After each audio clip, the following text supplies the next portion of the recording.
blessings upon our prophets, our beloved Muhammad sallallahu alaihi wasallam. Assalamu alaikum wa rahmatullahi wa barakatuh. Barakallahu feekum, may Allah bless you all. Thank you for joining our event today, our first Discovery Islam Week talk. And the topic for today is God, one, none, or many. And without further ado, I'll just straight away pass the floor to our speaker, Abu Mussab. Jazakumullah khairan, Abu Mussab, and barakallahu feekum to all the audience.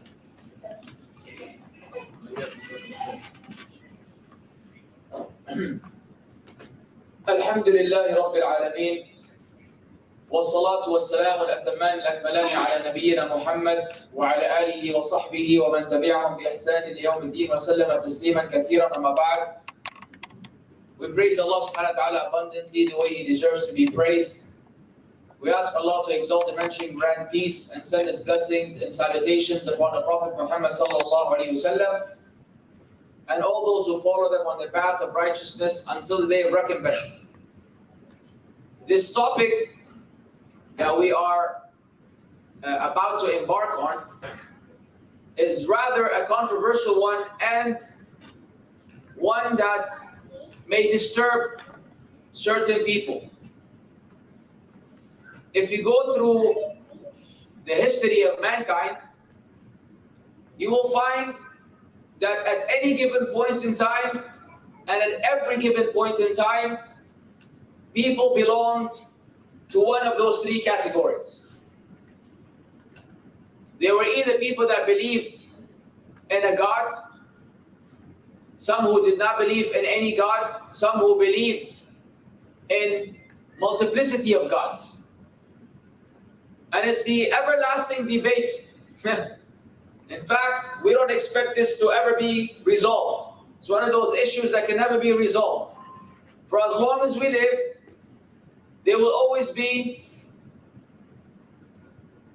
discussions, disagreements, and debates about whether there is a God or not, and if so, which religion is the one that is actually promoting the ultimate true God.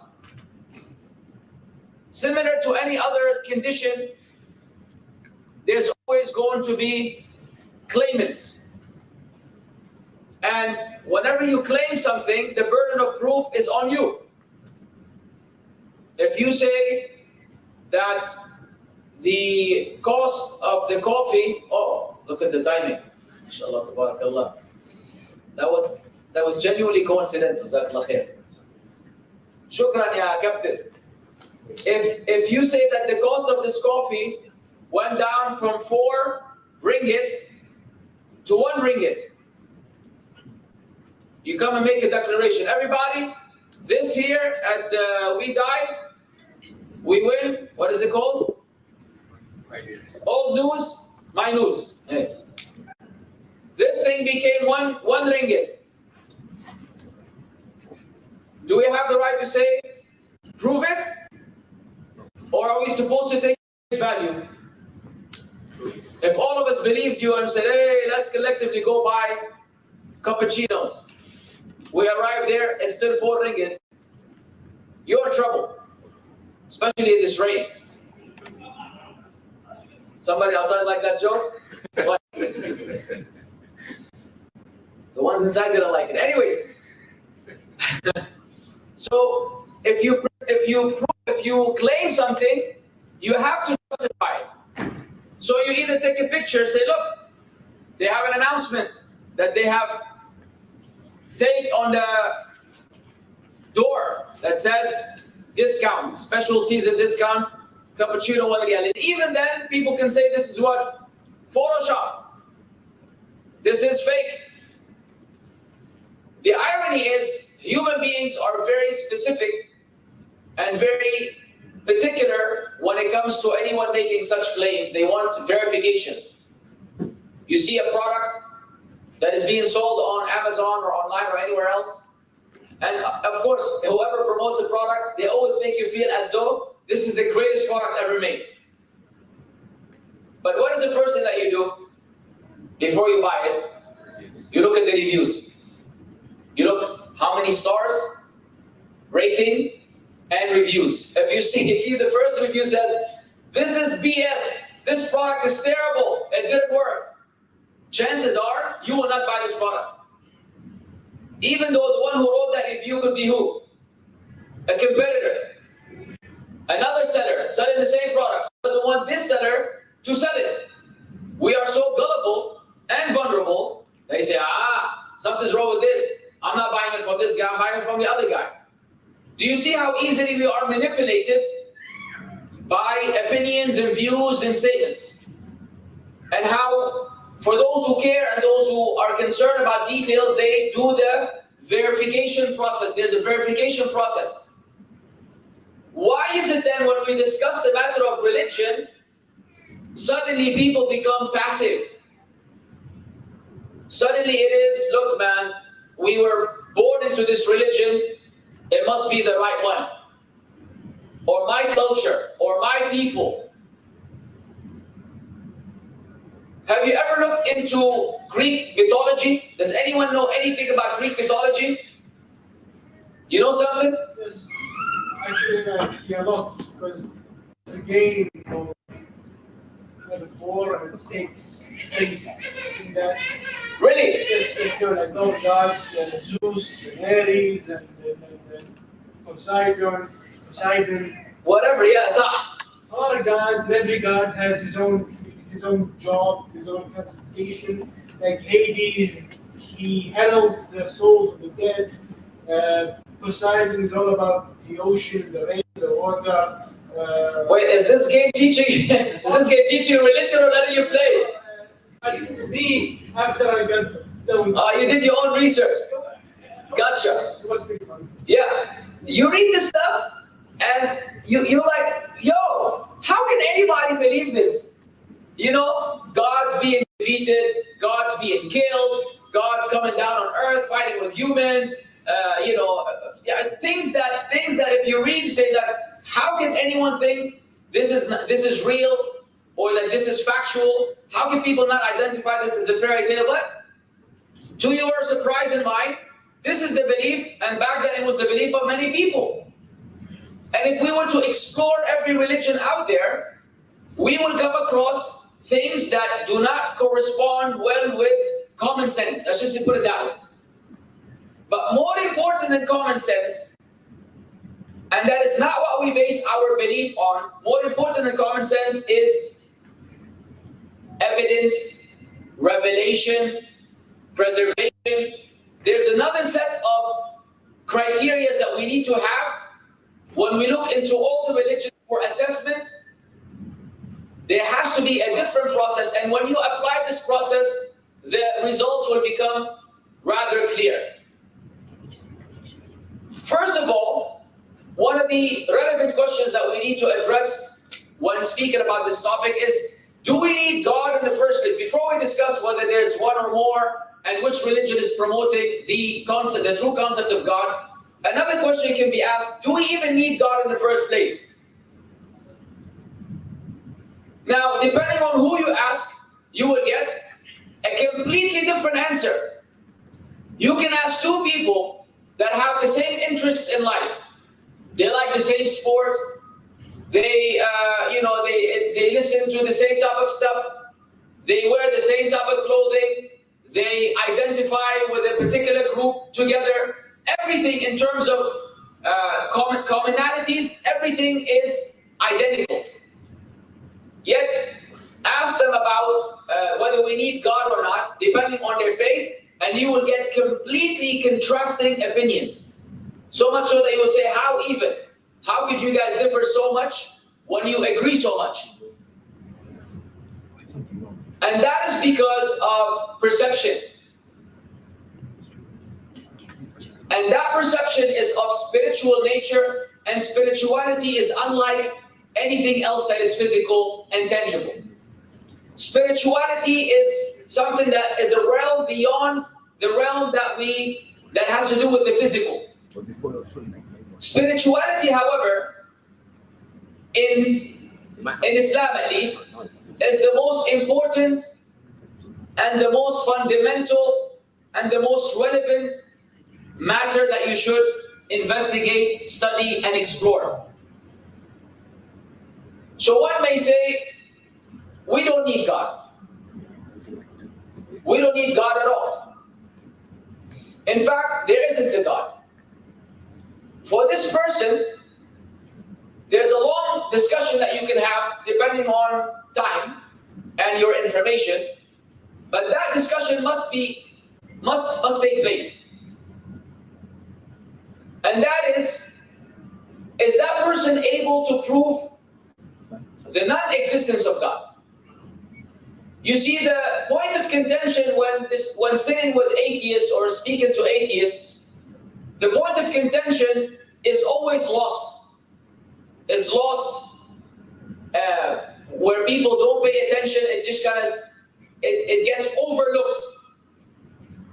They claim that our claim that God created the universe and the heavens and earth and humans and animals and everything, all the creation, is a claim that is not substantiated by any evidence. So there's no proof as far as they're concerned that God made all this.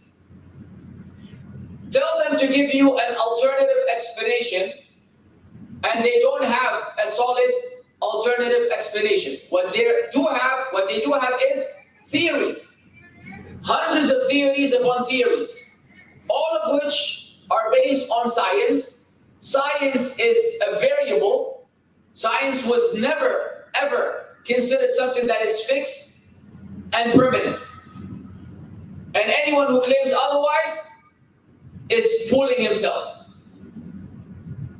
Just go look at the progression of science from whichever era you want until today. And all you will find is contradictions. They thought this was the case, then they found out that this is the case. From flat earthers to people that believe that the earth is round, any matter in science is debatable. You can bring two scientists and each will present his evidence, and the matter remains to be subject to change with the passage of time. So many things were thought to be a certain way, turn out to be different sometime later. Why? Because science cannot be proof in and of itself. Science is based on humans, and humans themselves are not consistent.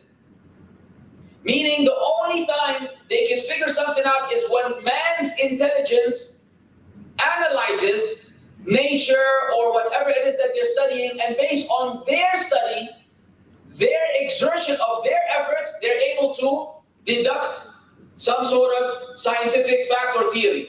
It's actually dependent on man. And man is dependent on something else. So as long as they are referring to man, then you will always have what they call a margin of error. Anytime you depend on humans to get something done, there's a margin of error. Give anybody any task and see how often people will fail.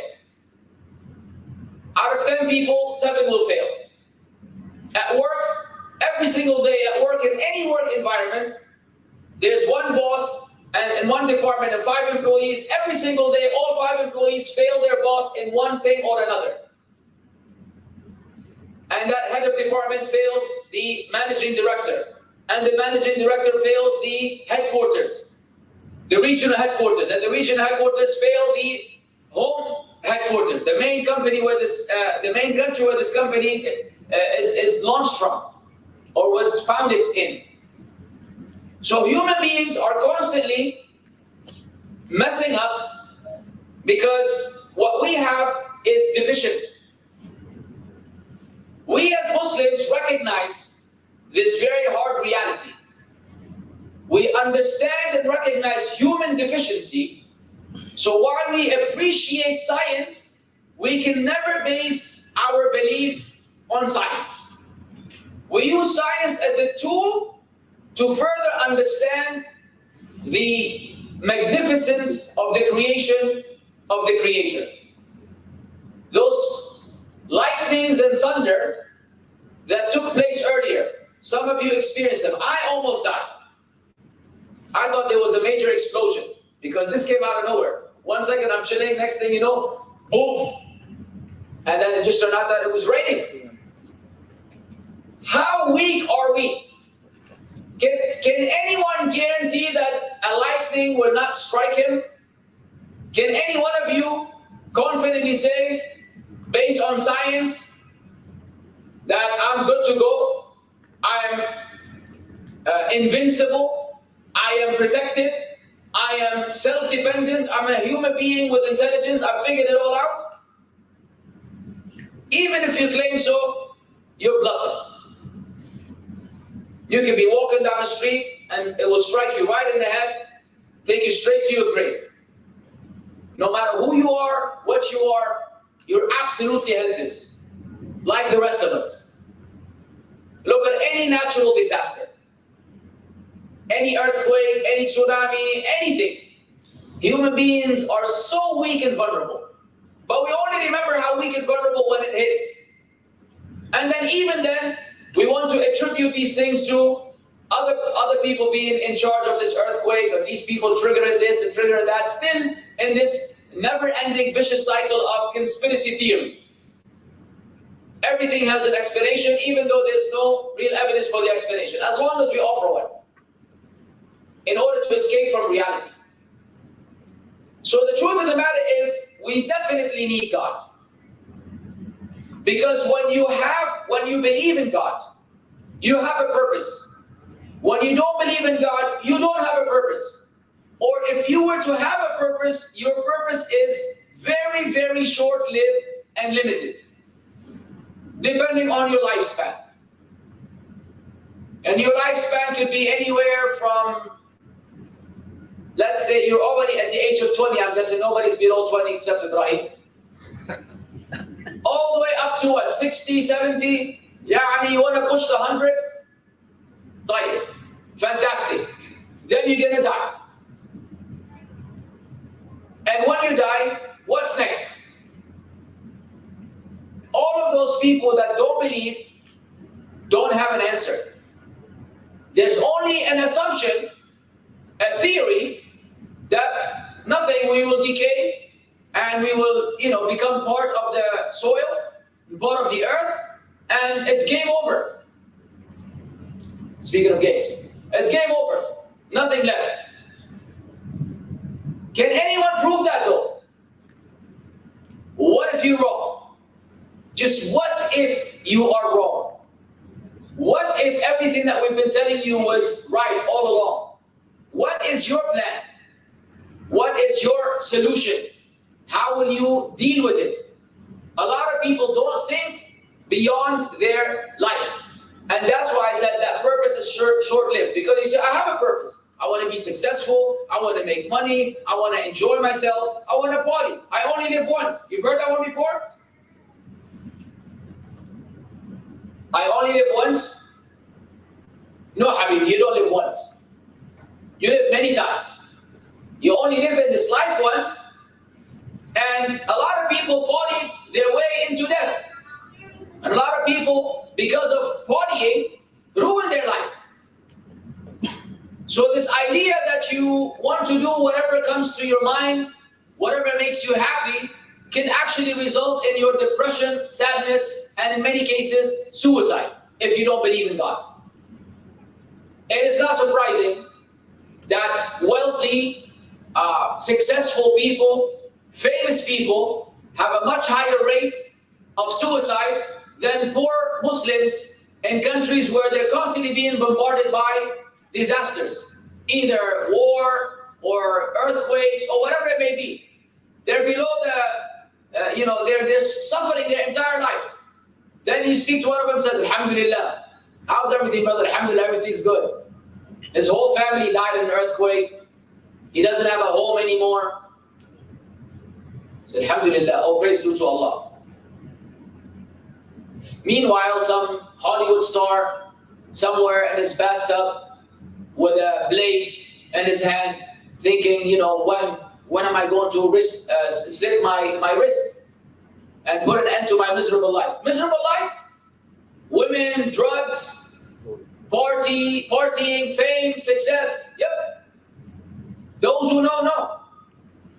Those who know that those things don't bring happiness. It's a fallacy. It's a front. There is high depression rates among those people. And anyone who has actually gone away from the divinely revealed standards of life, anyone who diverts from that, these people have high depression and suicide rate. Why? Because there is no real purpose.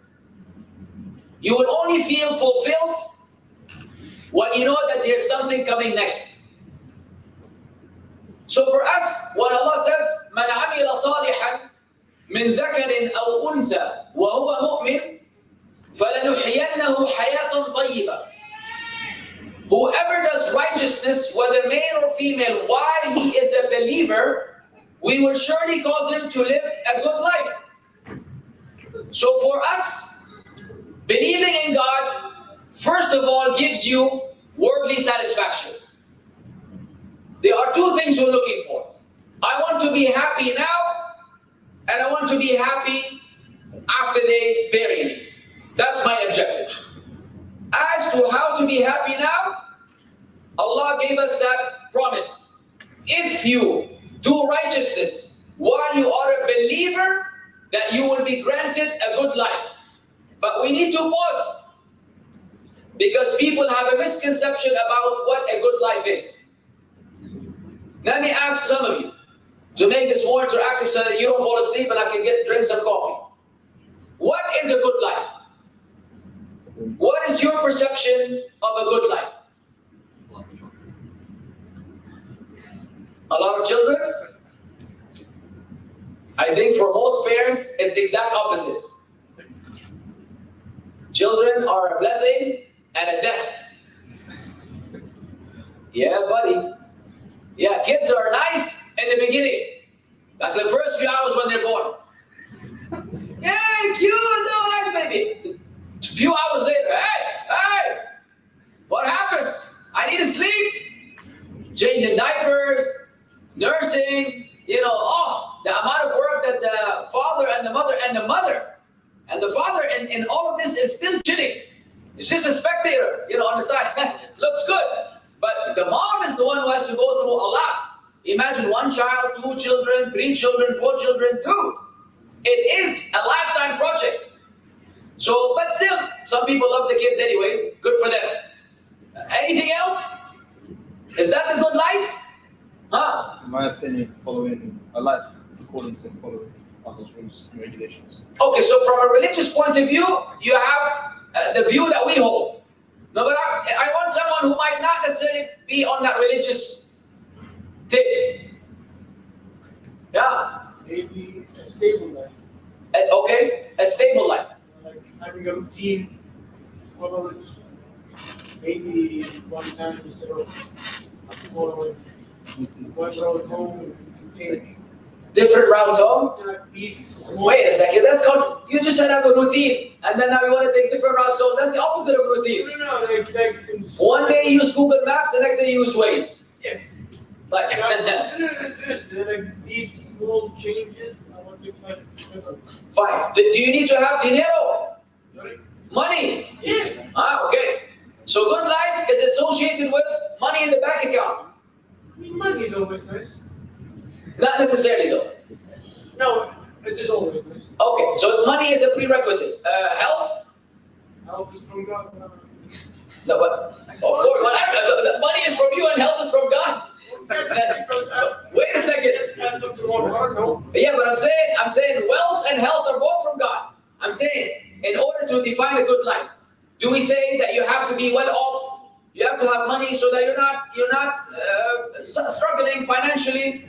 You need to be healthy, not have any major diseases that prevent you from leading a normal life, right? We can go further, graduate from this university and actually get a degree without using ChatGPT, and also go into having a good job, right? Earn a good living, have a good status in the society. This is the definition of a good life for I would say 99% of the people. Nobody's going to tell you my concept of good. He has an opinion. Huh? Al-Bayk? Al-Bayt, the joint, the restaurant that sells chicken? That is deep. You guys don't understand the depth of this answer. Look, he said only one word, but it actually, Khadr would know most about Al-Bayt, considering I think he has a vlog on his channel about Al-Bayt. When I saw it, I was sick to my stomach. You guys don't know, Al-Bayt is like the Saudi Arabian KFC. Even though they do have KFC, but Al-Bayt is this place that does not make any sense. Like, okay, they close for prayer, and then right after the salah's done, within seconds, there's a queue of like 80 people outside the door. Okay, you know Black Friday? Have you seen Black Friday in America? When like there's a million people outside the store, and as soon as they open the door, people just barge in and run over each other and step on each other just to get to the, get the items on sale. Al-Bayt does this every time they close for salah and open up. Some people do Umrah and Hajj to do both Labbayk and Al-Bayt. One of their intentions, before they even embark on the journey, is to go to Al-Bayt. It's something that makes no sense. In terms of taste, it's all right. Very unhealthy. One bucket, I don't know, because Al-Bayt, my God, one bucket has like 1,600 calories. The 2-piece chicken with French fries, garlic, and bun. That's like your calorie intake for 2 days in one meal.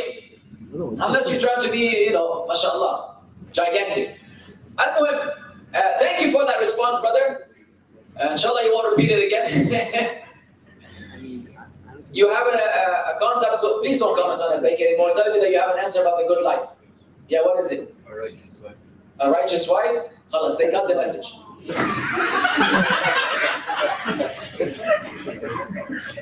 Message delivered.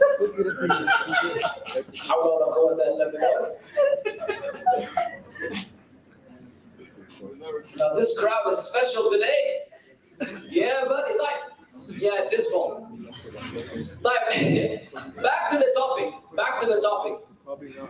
From an Islamic point of view, it's all of these opinions or these answers, and thank you for these answers. In spite of being correct, they can all be summarized into one word. And this one word is ar-rida. Ar-rida, i.e. contentment. It's actually being content, and I'm sure as English speakers, you know the difference between content and content, because a lot of people mix those two words. Content is information in one place. Content is when you're happy with something. You're satisfied with something. Contentment is you being okay with whatever condition you may have. Some people actually may financially be struggling. They have health issues, don't have a good job, don't even have any education. Nothing is going for them, but this guy is living a 5-star lifestyle in his heart. In his heart, he has rida. He's content with what Allah had decreed for him. That is gold. That is the objective of having iman in this world. So when we believe in God, we are getting two things. Number one, this ayah for the worldly life, for the akhirah, وَالَّذِينَ آمَنُوا وَعَمِلُوا الصَّالِحَاتِ أُولَٰئِكَ أَصْحَابُ الْجَنَّةِ هُمْ فِيهَا خَالِدُونَ. But they who believe and do righteous deeds, those are the companions of paradise. They will abide therein eternally. So by believing in God, you are automatically guaranteeing yourself, and that is tested by those who believe, a satisfactory life of contentment and also an opportunity to be rewarded in the life to come. And anyone who denies the hereafter is attributing oppression to God. And if he doesn't believe in God, he's attributing oppression to science. So if a person says there's a God, then it doesn't make sense that there's no accountability on the day of judgment. Otherwise, all these criminals that committed crimes, they have gone away with it. Some serial killer, some murderer who killed 15 people and caused grief to 15 families before he was caught. And as we discussed in the workshop, after he was caught, he now got to live off the taxes of the people that work every single day. And in prison, he's going to the gym, and he's earning an education, and he has food available to him 3 times a day, and he has a bed to sleep on, in spite of the uncomfortable prison lifestyle. Nevertheless, for someone who's a criminal that should be put to death, it's pretty fancy. So they continue to live off people that are free, pay work, and with the tax money, prisons are maintained. So criminals can have their livelihood delivered right to them, in spite of the grief they caused hundreds of people, maybe thousands of people. If there was no day of judgment and no accountability, then all of these people would have gone away with it. Don't even discuss World War I and World War II. If you ever want to watch something on TV, watch a documentary. Watch a documentary about the Nazis. Watch a documentary about World War I. For you you cannot believe humans can be this cruel. You would be so surprised how evil some of us can be. If they claim that there is no God, then whatever solution they offer to explain the existence of the world has a major loophole in it. And that is an L for them in the debate whether there's a God or not. Because if you claim that there's no God and you're going to explain this universe as this chaotic, random events that took place that involved planets and molecules and I don't know what, and all of these came together and exploded, and through evolution, everything happened. Evolution that made sun and moon and vegetation growing, and human beings that came from a sperm, and you were in your mother's womb as a sperm in the beginning, after the ovulation and the process of how the embryo begins, and then this embryo in his mother's womb who's walking around drinking coffee and eating sandwiches, he grows and then he has bones and flesh and lungs and intestines and a stomach and feet and toes and hands, and this process is being repeated every single day, 1,000, 100,000 times. I don't know how many children are born per minute or per second or per day. Then this child who's been in his mother's womb for 6 months or 9 months, depending on her condition, comes out, you know how, in what seems to be also mind-blowing. I don't want to get graphic. And then he has somebody there to look after him or her. In spite of the vulnerability of children. Children are like, they're so fragile, they're like a snowflake. You know, you just blow on him, he flies. Think about how soft babies, when they're first born, imagine, okay, right now you're carrying your bag. Have you dropped your bag before? Have you dropped your laptop? Have you dropped your phone? Imagine if the nurse, as soon as the baby's out, she drops it. Do you know what kind of reaction she will get in the hospital?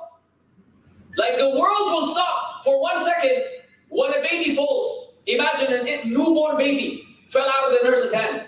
You don't even want to imagine. Your heart crumbles. It will die. Most likely it will die on the spot. So this baby now has a milk factory in his mother's body. Randomly evolution created her with organs that provide milk.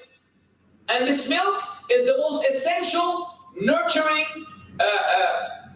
item for the kid, for the baby, for the infant. Ask any doctor in the world. They recommend nursing instead of Cerelac and whatever other things that they give the children. Really? Really, Mr. Atheist? Really? This is some random stuff happening? Then you grow up to become a human being with eyes and ears and intelligence.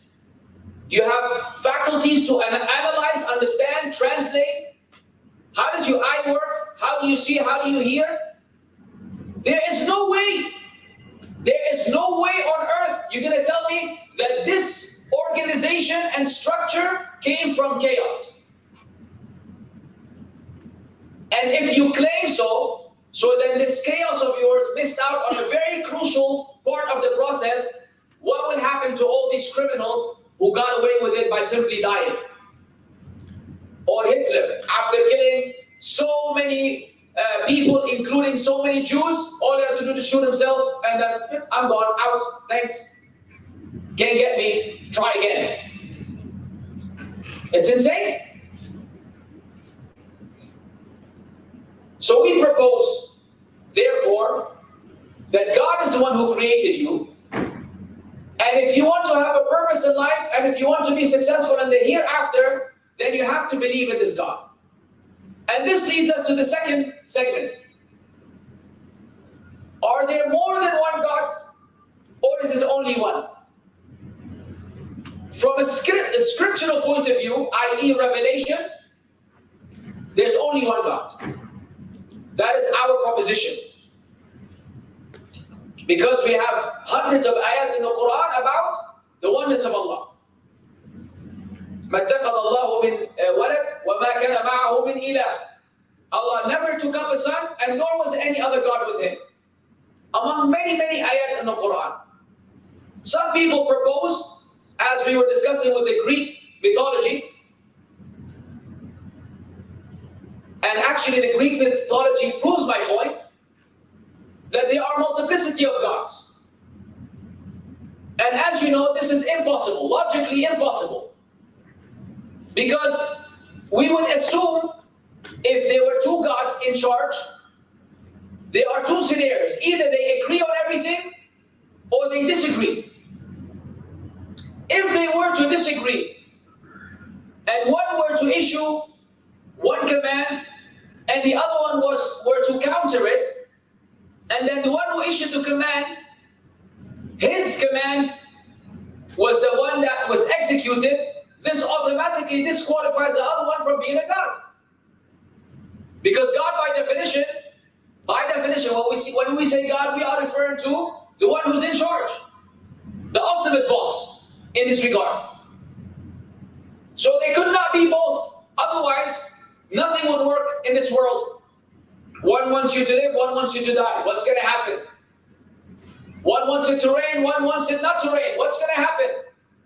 Either nothing happens, or if one of them gets the job done, then the other one has automatically been disqualified. So the idea that there are multiple gods actually cannot be proven in any way, shape, or form, and if anything, from a logical point of view, it is not substantiated either. Yes? Well, I don't agree with this point, but I just wanted to ask you, if you made that point to someone and they responded with something, it sounds ridiculous to me, but if someone responded with, if more than one God, for example, if one God wanted to rain, or one God wanted it not to rain, they, would rain in Africa, not raining in Yeah. I know, it's ridiculous, but I feel like how... Yeah, but that's what we're referring to is raining in Africa. One wants it to rain in Africa, and one does not want it to rain in Africa. Not that one wants it in Africa, one in America, so they both had their way. They're managing the same universe. It's not like they each have their part. And if someone were to make this claim, say, okay, there's more than one God, prove it. It's now that the burden of proof is on them. Prove that there's more than one God. So if you speak to a Christian, he will tell you that my concept of one God is actually three gods. But the three gods are one. And then, we have that long discussion with the Christian, the Father, the Son, the Holy Ghost, how to add those up. That's a whole other discussion. But in reality, if someone were to allege that there are more than one God, then what is your resource for this information? And is this resource a revelation? And is that revelation preserved? So we have a process that we can follow to achieve our goal. This is why the point that we will discuss later is a matter of religions, but I don't want to jump the gun. Let's take it one step at a time.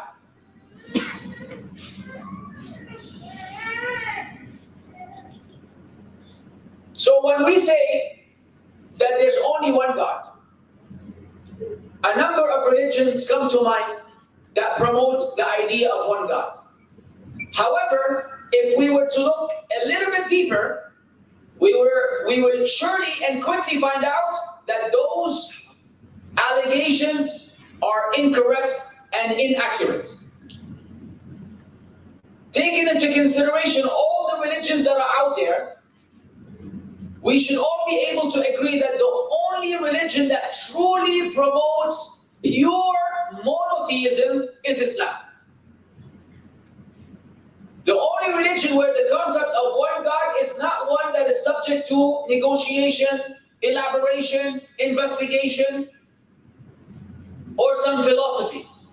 It is very important that we disconnect philosophy from faith.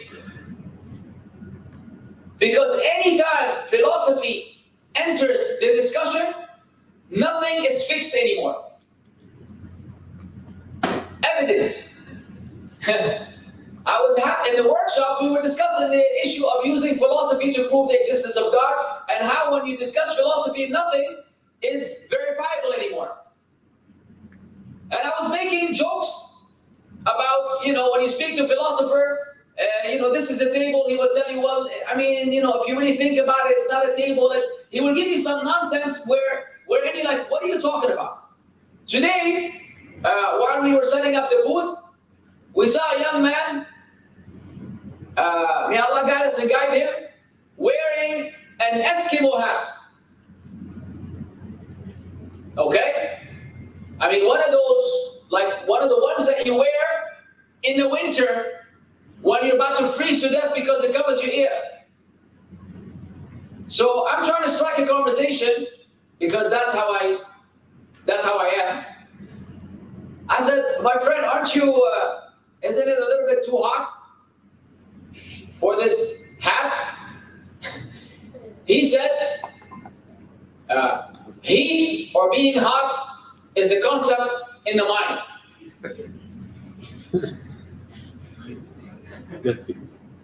I'm like, yo, I was playing basketball yesterday. I was sweating like there was no tomorrow. My body was hot. It's humid. I'm sweating. It's all in my mind. I'm tripping. So whenever you're hot, you're actually not hot. It's something in your mind that is fooling you into thinking that you're hot. That's why, in spite of that, you can wear winter clothes on a hot summer day, and even if you sweat, it's all in your mind. And I was like, yo, that's philosophy for you. That is philosophy for you.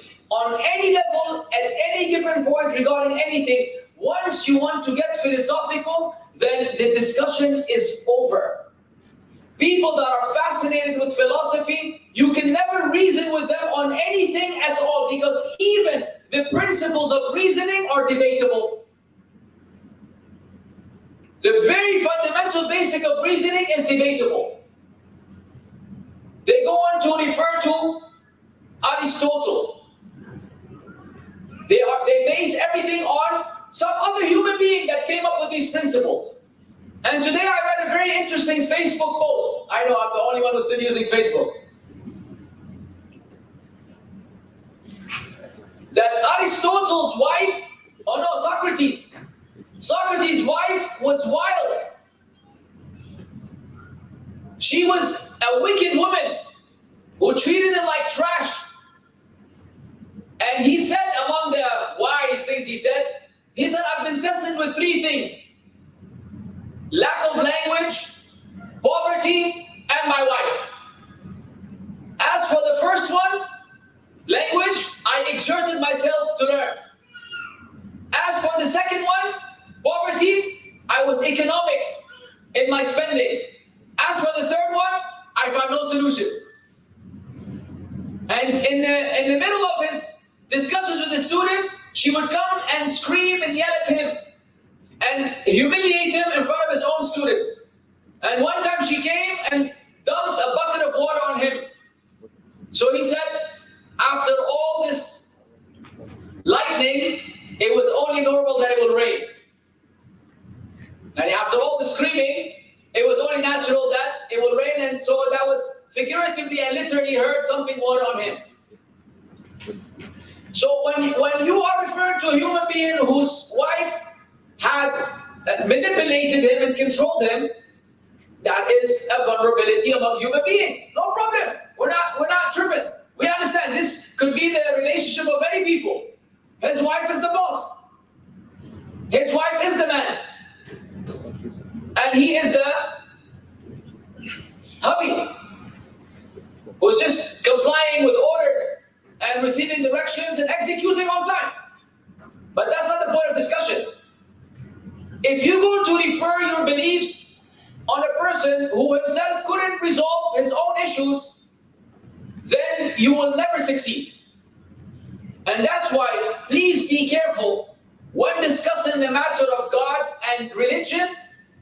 Be careful of getting philosophical, because once you get philosophical, then the discussion can no longer be productive. And whether you realize it or not, you are creating a dilemma for yourself that you yourself cannot get out of. Because if we were to use the same principles against you, then we will also be able to disprove your points. Why? Because philosophy has no principles that are agreed upon, and whatever they are, they're based on one human's intellectual approach, or two or three. And why? Why would you rely? Why would your intelligence be dependent on the intelligence of another person? I'm too independent to be copying any person out there.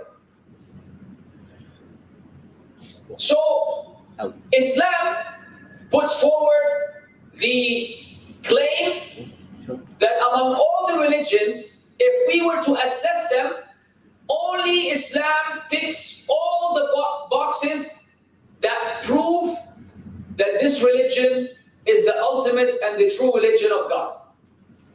With all due appreciation to the other religions, Islam is an extension for some of them, but it's also the completion of all of them.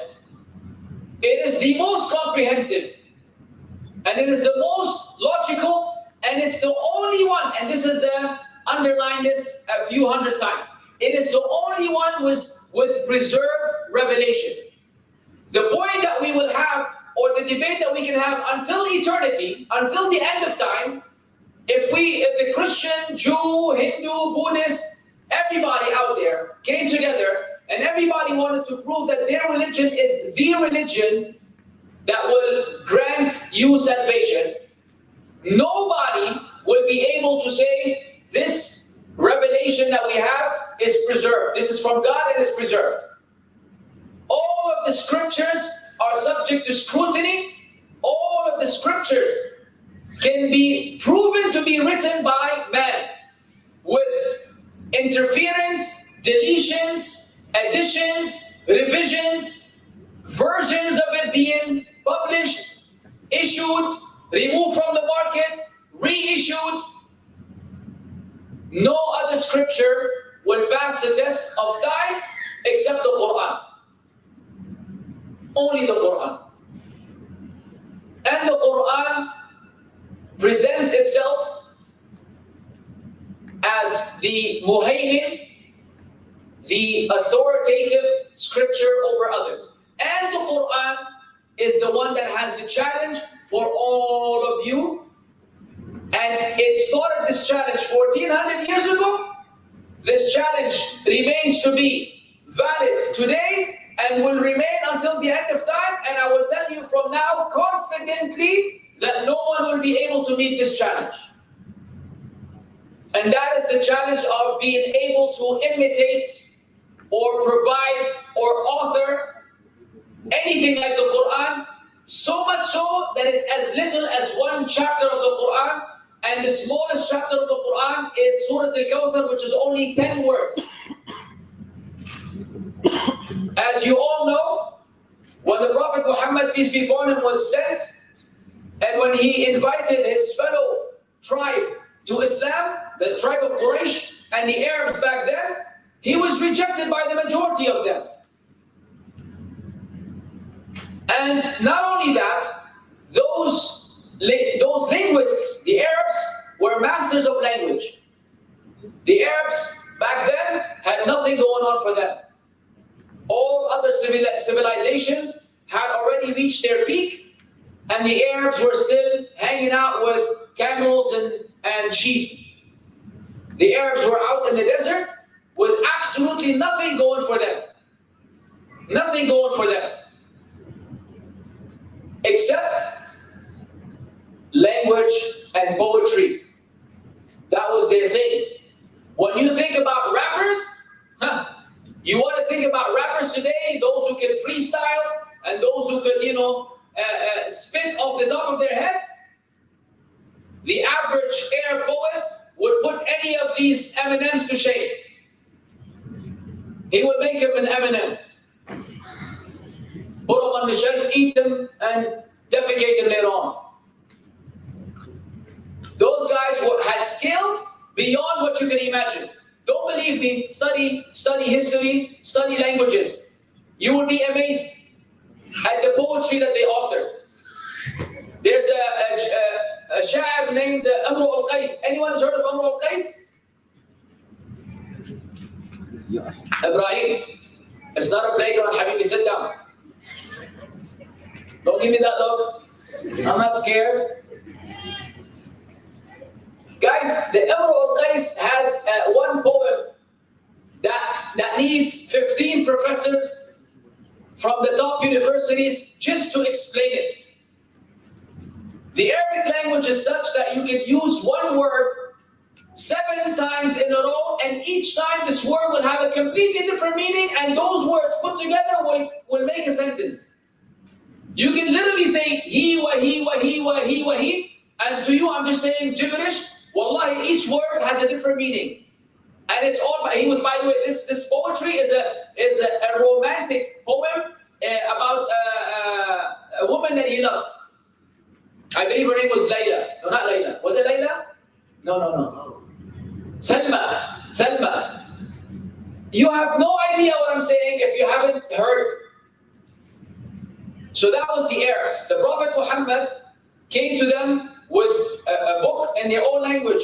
And to make it even more complicated for them, and yet simple, most of the surah would begin with Alif, Lam, Mim, Ha, Mim. These are the letters that you're experts in. Read a few verses in the Quran and you will come to the challenge. Where Allah said to those people and people until the end of time, if you are in doubt concerning that which we have sent down upon our slave, our messenger, then produce a chapter the like thereof, and call on to your witnesses besides Allah if you are truthful. So Allah challenged all of mankind to produce only 10 words like the Quran. But what's amazing about this challenge is that the result was already given. The result was already given. It's like your professor, he gives you an exam and he tells you all of you will fail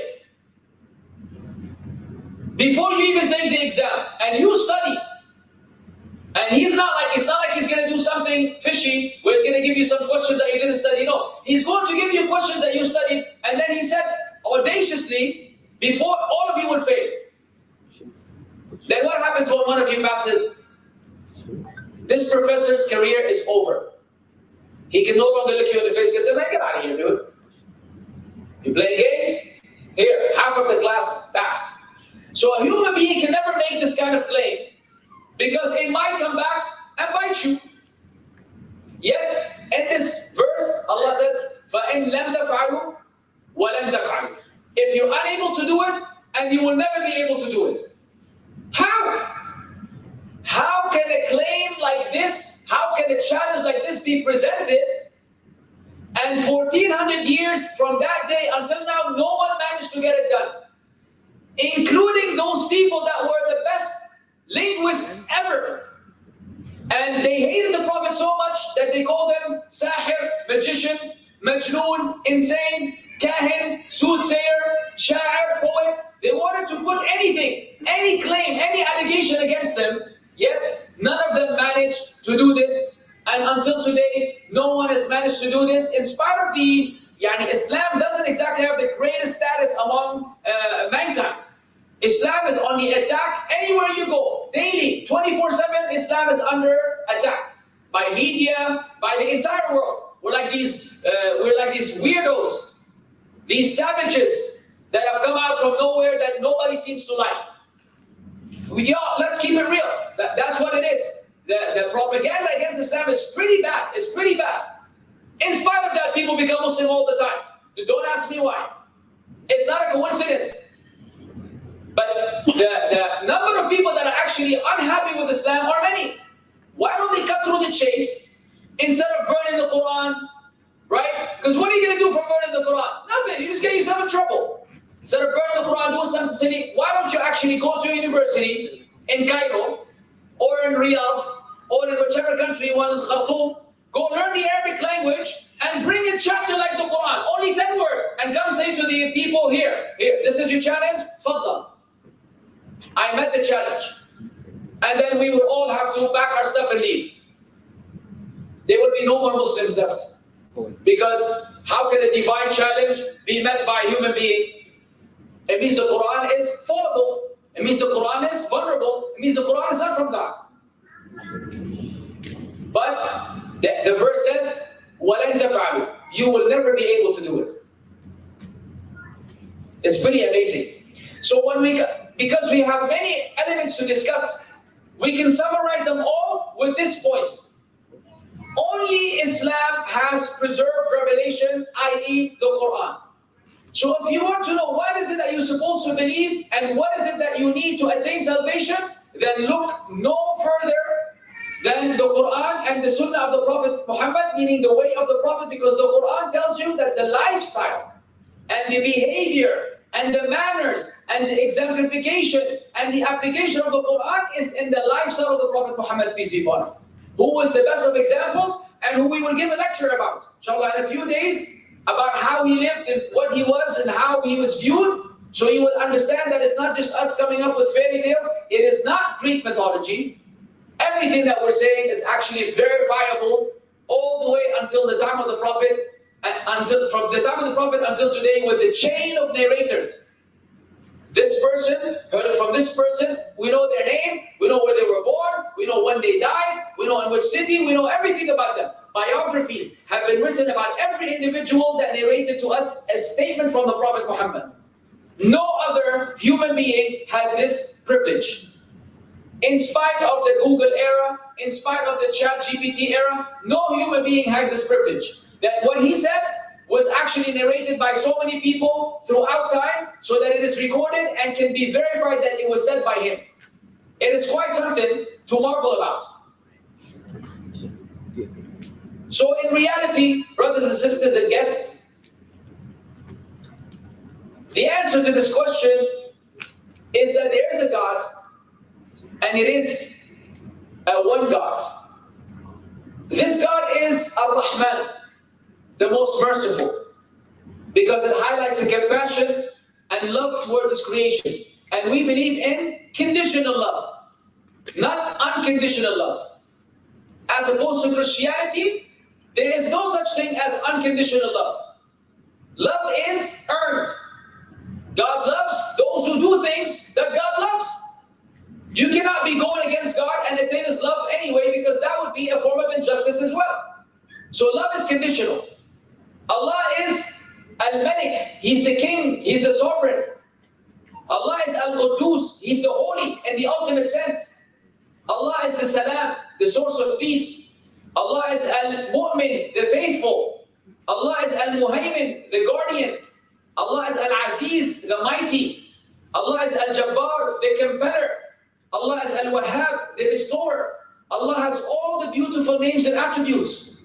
And when we speak about God, in Islam, we have very specific, detailed definitions an explanation of who God is. It is not some paradox that you have to navigate through to understand. It's so straightforward and so simplistic that it is actually mesmerizing. The simplicity of the concept of God in Islam is unparalleled in any other religion. The most important of which is that we don't have an image of God. We don't have a drawing or some statue, an idol where supposedly this is a God. This statue that we made, we want to say that we made God, or the image of God, we don't have one. We know that there's nothing like Allah. لَيْسَ كَمِثْلِهِ شَيْءٌ وَهُوَ السَّمِيعُ الْبَصِيرُ. There's nothing like unto Allah. He is them, all hearing and all seeing. So I invite you officially, emphatically, and sincerely to give yourself a break. I know you're busy with school. I know you're busy with your life. I know you're trying to achieve. But don't wrong yourself by not using the faculty that God gave you to at least investigate. I'm only asking you to investigate. Don't assume that you figured it out. Go through the process of figuring it out. In our experience, those who go through this process, they succeed. And those who feel self-sufficient, they fail. And remember that your failure is not only going to affect you in this worldly life, it's going to extend to the life to come, which you have not yet seen. But you need to be prepared for.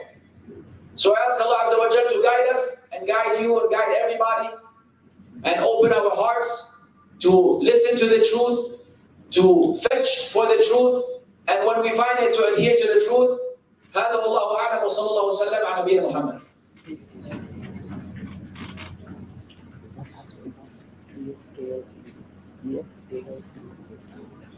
Jazakumullah khairan, Mussab, for the lecture. Inshallah, as always, we'll move on to the Kahoot quiz.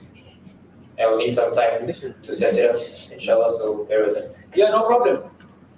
You using Apple products? No, inshallah. Yeah, that's what it is. Anytime you use Apple products, it takes time to set it up. We don't learn, do we?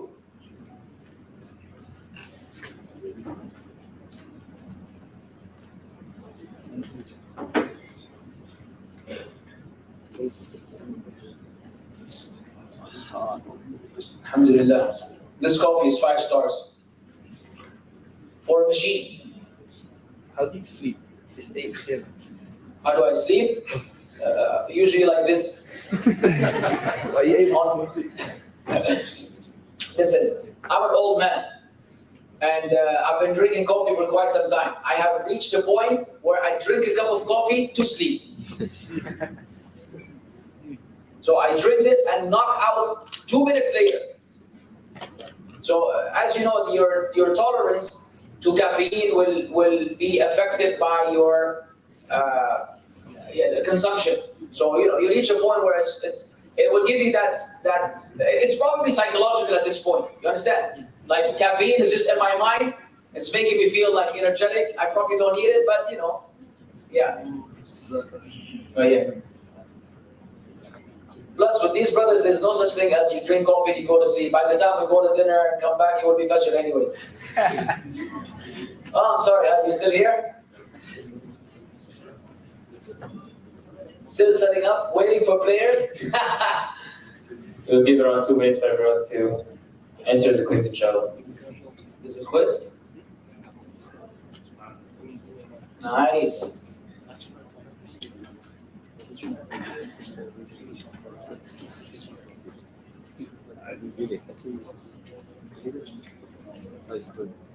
Oh yeah. You're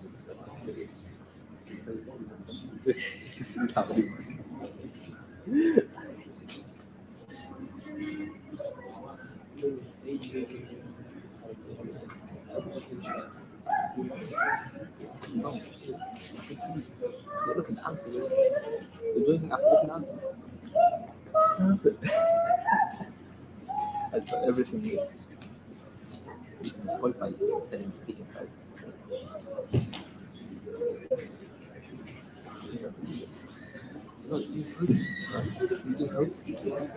Is he serious? That's what they thought. Oh my God. Aren't most kids supposed to be shy and stuff? Hiding in your mother's clothes or something? Look, I just keep going. MashaAllah, tabarakallah, barakallah feek.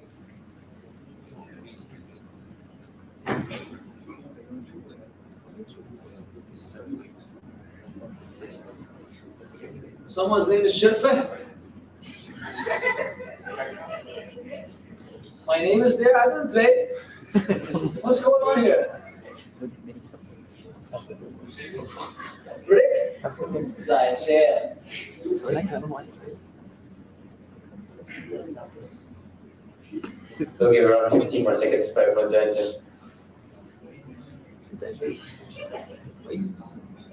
Hello.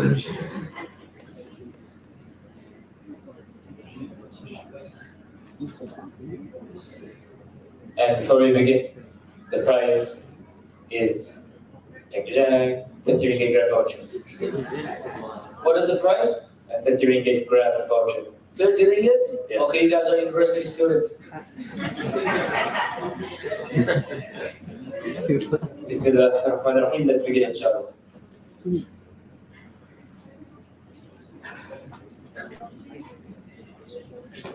God, one, none, or many.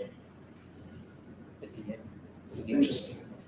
True or false? Science is not based on human intellect, and we base our belief in it. 2 more seconds. What? Wow, look. The answer is false. Well, did the question even make sense? I don't know. I don't know how to say that name, but he's Mutanabbi. Mutanabi is an Arab poet. Okay. I know what is then. Now, So Mutanabbi is at the top, and ChatGPT is number 4. What's the meaning of rida? Contentment, compliment, contentment, or contentious? Contentment. A rida is contentment. Well, why is the time so And we have Sister Mihan on the top, followed by Faris and Azra. Next question. True or false? Science is the primary source used to understand religion. 3 seconds. And someone got it wrong. because they probably don't believe that. That's okay. They're like, yeah, I insist on my point. Forget about the 30 ringgits. And the leaderboard changes. Mutanabbi is on the 5th. La ya mutanabbi la. Next question, inshallah. Another true or false. We can combine philosophy and religion. 2 seconds. See, somebody's persistent. Someone's still going for true. And the leaderboard is pretty much the same. Next question. Who is? How much calories in one bucket of al-bayt? Taken according to Abu Mussab. 3,600, 1,600, 2,000, or 2,200? Apparently it's 1,600 calories.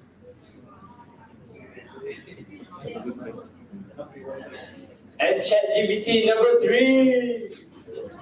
Oh, ChatGPT is there? It should be number 1. Question number 6. Socrates said he was tested with these during his lifetime. Which one did he not mention? Poverty, wife, lack of language, health. 4 more seconds. And he did not mention health. He mentioned poverty, wife, and lack of language. And Abdullah number 2 is at the top. Where's Abdullah number 1? number 1? MashaAllah. Question number 7. How many words does the shortest surah have in the Quran? 9, 10, 7, or 6? Next. 10 seconds for this simple question. What? No more 10 seconds. Only 10 words in the surah. Leaderboard, please. And Abdullah number 2 still at the top. Please, Abdullah number 1, please do better. Next question. Name of the Arab poet mentioned during the talk. Shibr al-Qais, Qutb al-Qais, Ibn al-Qais, or Hijr al-Qais. Okay, what with this, man? And the answer is Ibn al-Qais, the Arab poet that was mentioned. And Abdullah number 2 is gone. But Amin is number 1. Mubashir and Faris followed. He did take 1. Okay. Question number 9. What does kahin mean? Soothsayer, magician, poet, or fortune teller. 4 more seconds. Kahin. And the answer is soothsayer. Kahin means soothsayer.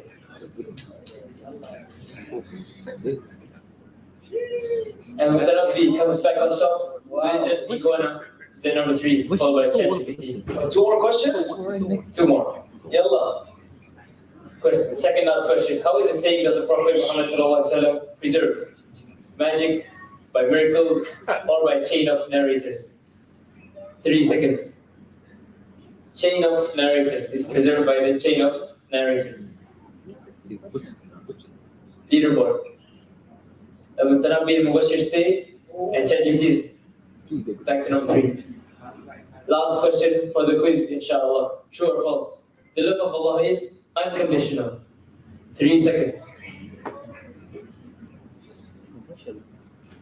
The love of Allah is unconditional. They got him confused.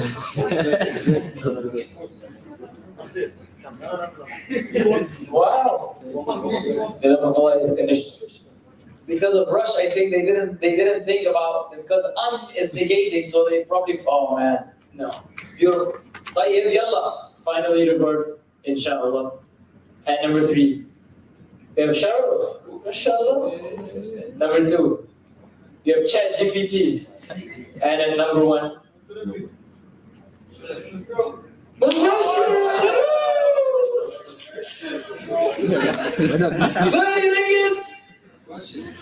Hey, do number 2 and 3 get anything? No. Give him a ringgit each, I got you. A ringgit for number 2 and number 3. Seriously though, who's ChatGPT? No way. You're not gay. Mubashir, we will pass you your reward after the events, inshallah. So we will move on to the Q&A. And the Q&A will only be, the questions will only be accepted through Pigeonhole. So to ask a question, you have to scan the QR code and ask a question through that link. No physical questions are accepted today.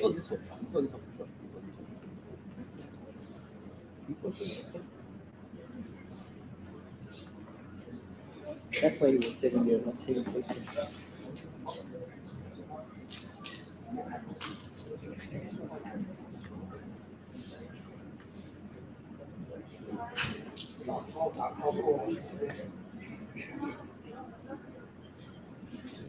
So you read it. No. We're still waiting for questions to be asked in the digital link. This Kahoot thing was a good one. It's a nice icebreaker at the end of the lecture here. Huh? We use it at Samsung. Except our results are faster.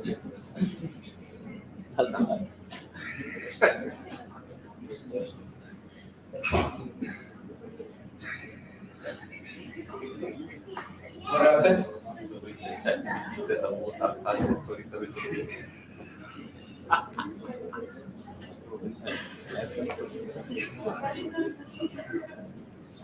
There's absolutely no way. No way.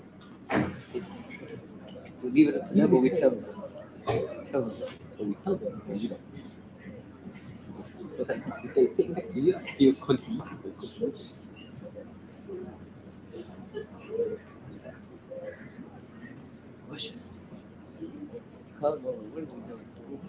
I get your contributing to our quality.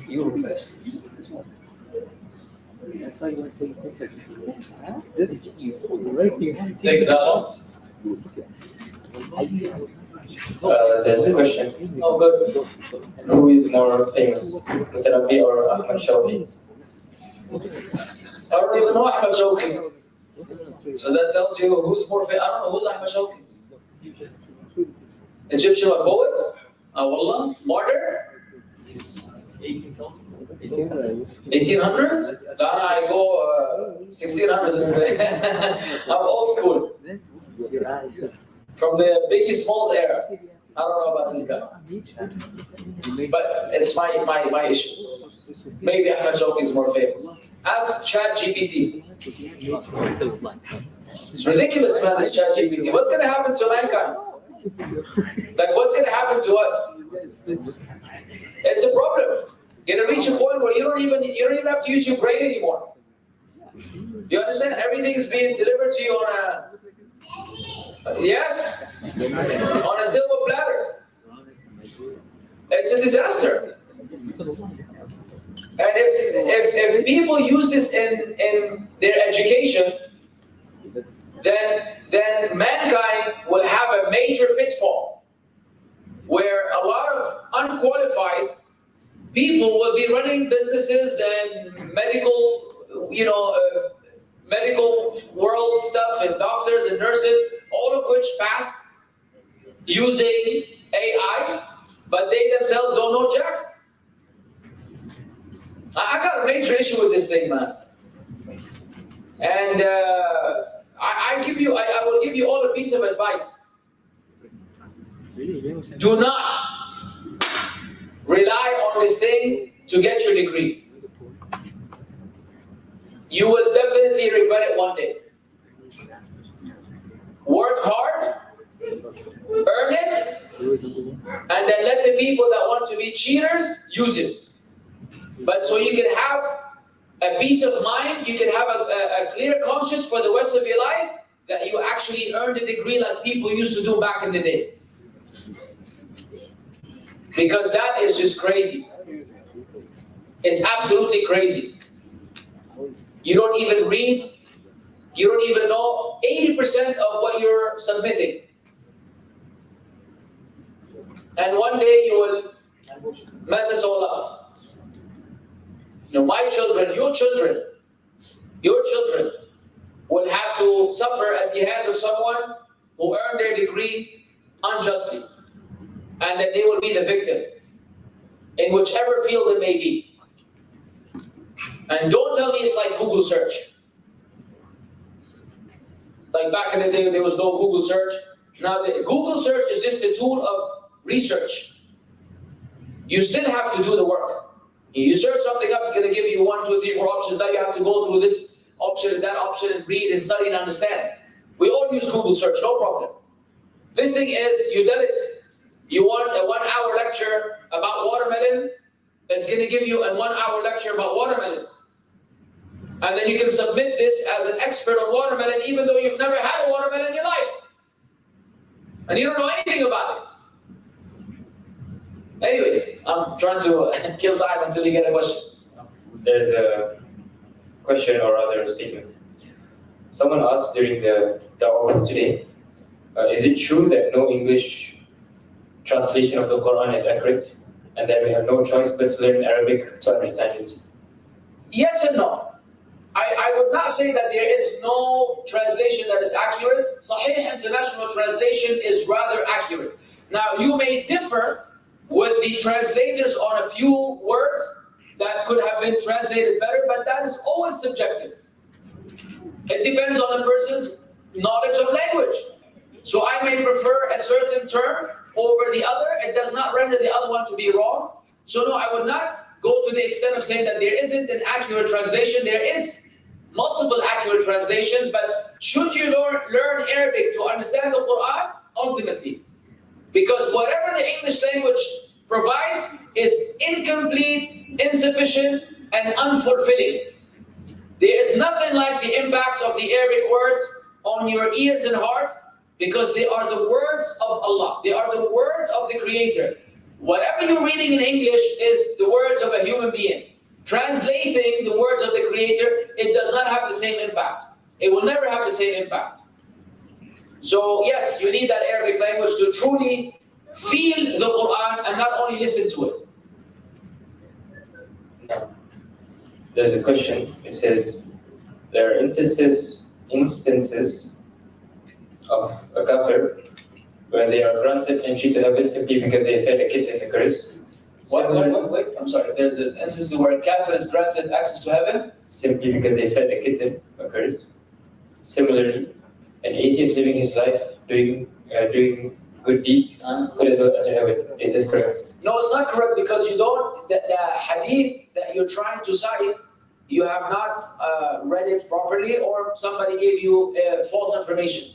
The hadith does not say that a kafir, a disbeliever, entered paradise because of feeding a cat or a dog. The actual hadith says a dog.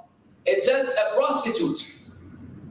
A prostitute who otherwise would be considered to be someone sinful, as we may all agree. Even non-religious people, ask the average man of any faith or no faith, would you like to marry a prostitute? Chances are he's going to say, no thank you. No thank you. She might be the most gorgeous woman in the world. But how is he going to deal with his wife sleeping with a different man every day as part of her job? So a prostitute is obviously not it's not a righteous lifestyle.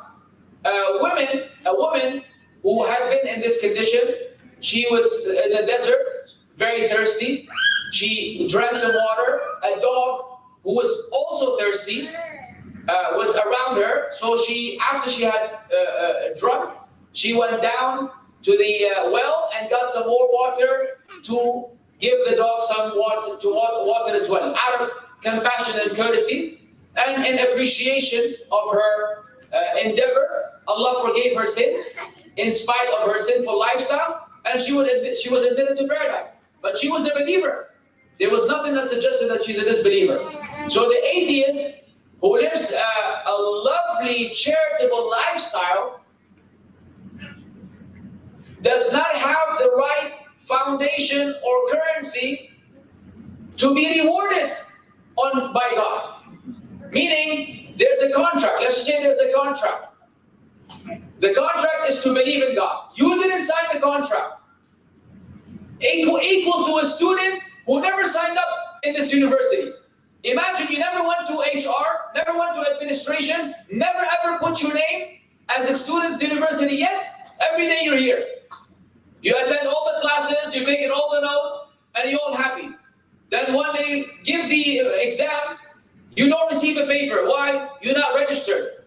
Can you say, but I was here every day, and I was coming and studying. Well, who are you? And how did you enter the university in the first place? Where's security? You understand? You're not even registered. You're going to come and say, give me my degree?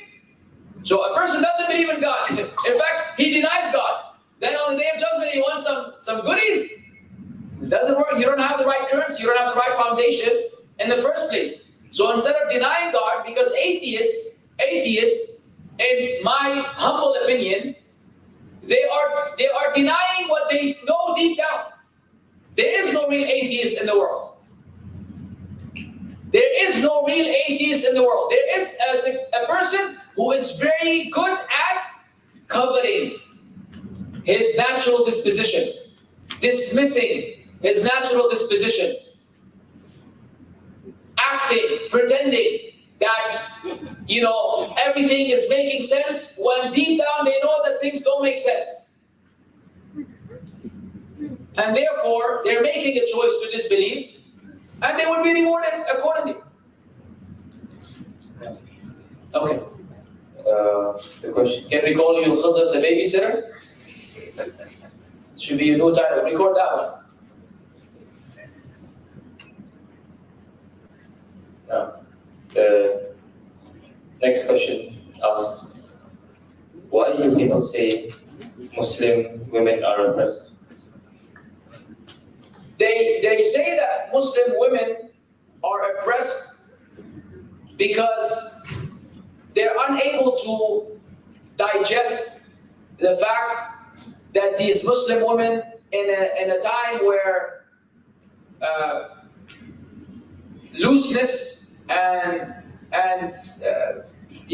corruption has spread, a woman is still able to cover herself and to wear clothing that are not revealing and to be compliant with revelation. I understand. From that subjective perspective, I can understand why they feel that these women are oppressed. But that is because they have not experienced what Muslim women experience.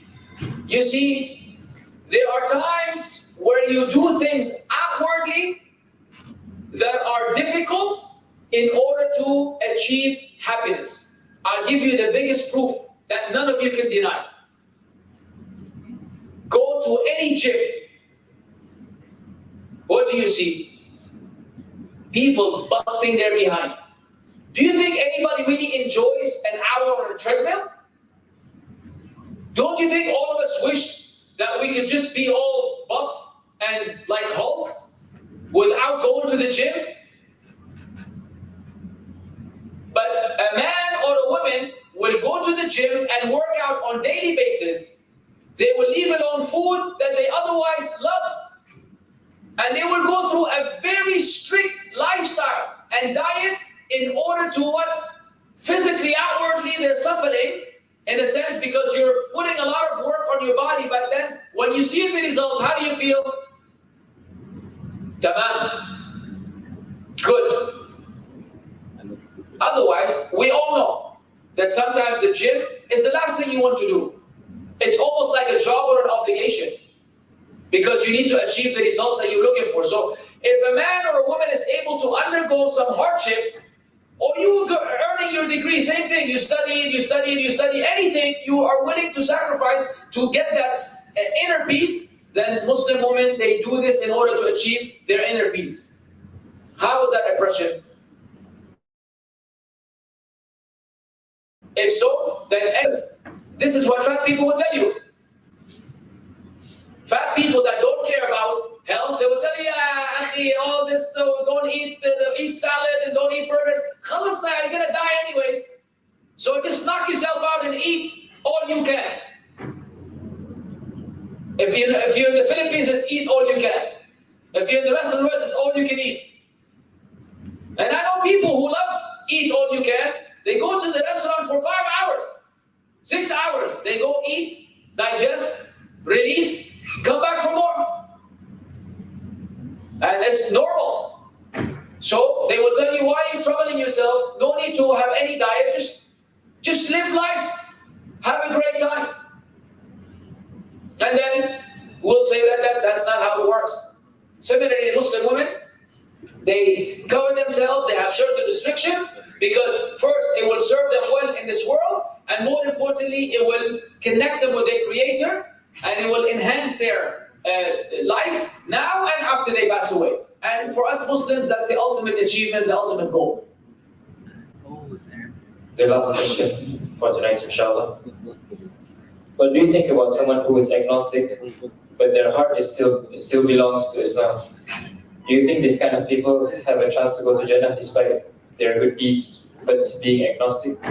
Well, I mean, it's an oxymoron. It's like saying there's this tall, short guy who's playing basketball. Is he tall or short? Well, it cannot be both at the same time. So how can you be an agnostic believer?